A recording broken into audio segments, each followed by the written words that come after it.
story time. It's Ms.Shay here. Guys, welcome.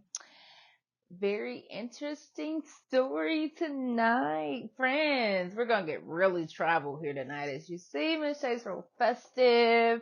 I have my festive jewelry on. I have my festive clothing on from Ghana. If you don't know, that's in Africa. And tonight we have some reading, which is very interesting because the title says, Why the Sun and the Moon Live in the Sky.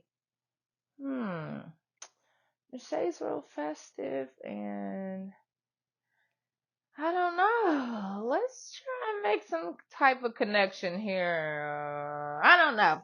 I think I'll just read and find out. So, Why the Sun and the Moon Live in the Sky by Elphinstone, Dayrell. Illustrations by Blair, Lent. Why the Sun and the Moon Live in the Sky. An African folktale. Aha. Great illustrations, friends. Many years ago, the sun and water were great friends and both lived on the earth together. The sun very often used to visit the water, but the water never returned his visits. At last the sun asked the water why it was that he never came to see him in his house.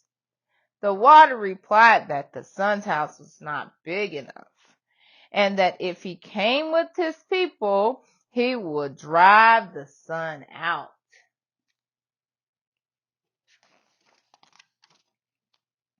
The water then said, If you wish me to visit you, you must build a very large house.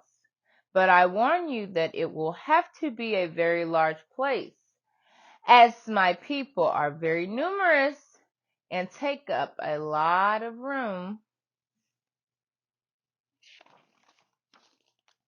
The sun promised to build a very large house, and soon afterwards he returned to his wife, the moon, who greeted him with a broad smile. The sun told the moon what he had promised the water, and the next day began building a large house in which to entertain his friend. When it was completed, he asked the water to come and visit him. When the water arrived, one of his people came out to the sun and asked him whether it would be safe for the water to enter. And the sun answered, Yes, tell my friend to come in.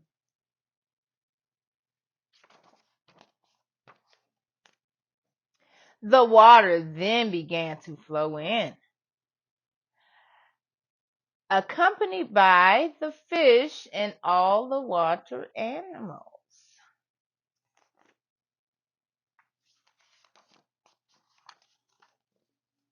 Very soon the water was knee-deep, so he asked the sun if it was still safe.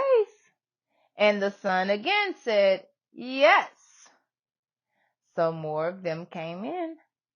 When the water was level with the top of a man's head, the water said to the sun, Do you want more of my people to come?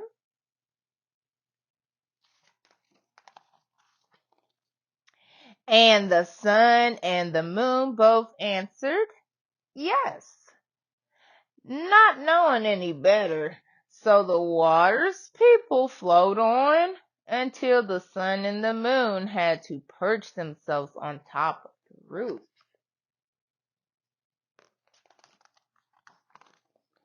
Again, the water addressed the sun. He received the same answer, so more of his people rushed in.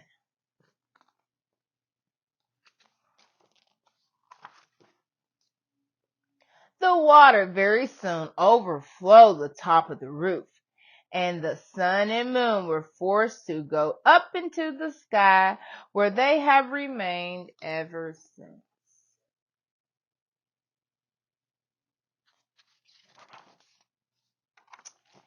The end. Oh my goodness, friends, who would have ever thought? That is an awesome, awesome, awesome story. Such a great African folk tale.